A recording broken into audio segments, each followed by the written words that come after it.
UP में love जिहाद को लेकर योगी सरकार एक्शन मोड में आ चुकी है। अब यहां पर लव जिहाद को बढ़ावा देने वालों को इसे अंजाम देने वालों की खैर नहीं होगी।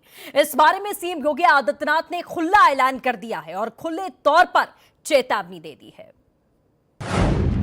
लव जिहाद पर अंकुश लगाएगी सरकार। सीएम योगी के लव जिहाद पर सीधे बोल, कहा नहीं सुधरे तो राम नाम सत्य की यात्रा निकलेगी। योगी सरकार लव जिहाद पर जल्द अंकुश लगाने जा रही है। देवरिया में मुख्यमंत्री योगी आदित्यनाथ ने इसकी घोषणा की, चेतावनी दी और कह दिया हाईकोर्ट का फैसला आया है, सिर्फ शादी के लिए धर्म परिवर्तन वैध नहीं। सरकार लव जिहाद पर जल्द अंकुश लगाने जा रही है। हम कानून बनाएंगे। कल इलाहाबाद हाईकोर्ट ने एक आदेश दिया है कि धर्म परिवर्तन के लिए शादी ब्याह के लिए धर्म परिवर्तन आवश्यक नहीं किया जाना चाहिए, इसको मान्यता नहीं मिलनी चाहिए। और इसलिए सरकार भी निर्णय ले रही है कि हम लव जिहाद को सख्ती से रोकने का कार्य करेंगे। एक प्रभावी कानून बनाएंगे। छद्मवेश में चोरी छुपे, नाम छुपा करके, स्वरूप छुपा करके जो लोग बहन बेटियों की इज्जत के साथ खिलवाड़ करते हैं, उनको पहले से मेरी चेतावनी, अगर वे सुधरे नहीं तो राम नाम सत्य है कि यात्रा अब निकलने वाली है।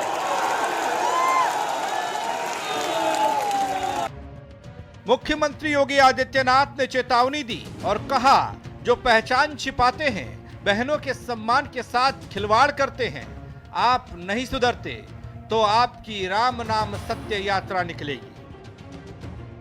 मुख्यमंत्री योगी आदित्यनाथ लव जिहाद पर एक्शन मोड में हैं, तो इस बारे में धर्म गुरु की क्या राय है, देख लीजिए। आप देश के मुखिया हैं, आपके लिए हिंदू मुसलमान सब बराबर हैं। आप ये जहर घोलकर आप हिंदुओं के दिलों में मुसलमानों के खिलाफ नफरत भरकर, क्या आपकी सोच ये है कि आप प्रदेश से और मुल्क से मुसलमानों को बेदखल कर देंगे? क्या आपकी सोच ये है कि जो मुसलमान आज हिंदुस्तान में है वो इतना बुज़दिल और इतना डरपोक है कि आप जैसे शरीरों की वजह से, झूठे और बेईमानों की वजह से देश छोड़कर भाग जाएगा? लव जिहाद के मामले में उत्तर प्रदेश के मुख्यमंत्री योगी आदित्यनाथ जी का जो बयान है कि कानून बनाने का जो निर्णय लिया है वो बहुत ही सराहनीय है, बहुत ही प्रशंसनीय है। हमने 2006 से ही लव जिहाद के खिलाफ कठोर कानून बनाने की अखिल भारत हिंदू महासभा, संत महासभा मांग कर रही है। आज ये सुन के बड़ी प्रसन्नता हुई जिस प्रकार से उत्तर प्रदेश में पिछले काफ़ी समय से लव जिहाद के मामले आ रहे हैं, हिंदू बच्चियों को बरगला करके और लव जिहाद के शिकार बनाए जा रहे हैं, वो किसी से छिपा नहीं है। धर्म गुरुओं की ये राय है, लेकिन विपक्ष का मुख्यमंत्री योगी आदित्यनाथ के इस खुले ऐलान पर क्या कहना है, वो भी जान लीजिए।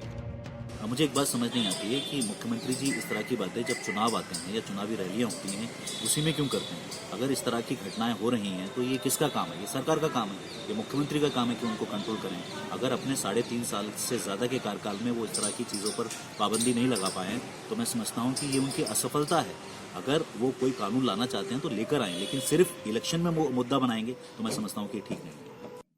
माननीय मुख्यमंत्री जी ने लव जिहाद का नाम लेकर के ये साबित कर दिया है कि 3.5 साल के सरकार में उनकी ऐसी कोई उपलब्धि नहीं है जिसे बता करके वो 7 सीटों के हो रहे उपचुनाव में जनता से समर्थन मांग सके।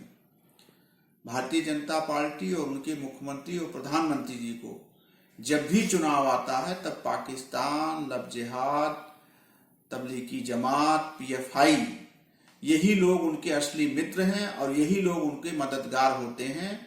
समाज को विभाजन करना, समाज को जात और धर्म के नाम पर ध्रुवीकरण करना, ये बहुत गंदी और घटिया राजनीति है। बहरहाल मुख्यमंत्री योगी ने साफ कर दिया, यूपी में अब लव जिहाद करने वालों की खैर नहीं, उनके खिलाफ कार्रवाई होगी। वैसे धर्म परिवर्तन को लेकर इलाहाबाद हाईकोर्ट ने एक महत्वपूर्ण फैसला सुनाया था और कहा था कि महज शादी के लिए धर्म परिवर्तन वैध नहीं है। अदालत ने विपरीत धर्म के जोड़े की याचिका को खारिज कर दिया। Bureau report, R9 TV, Uttar Pradesh, Uttarakhand.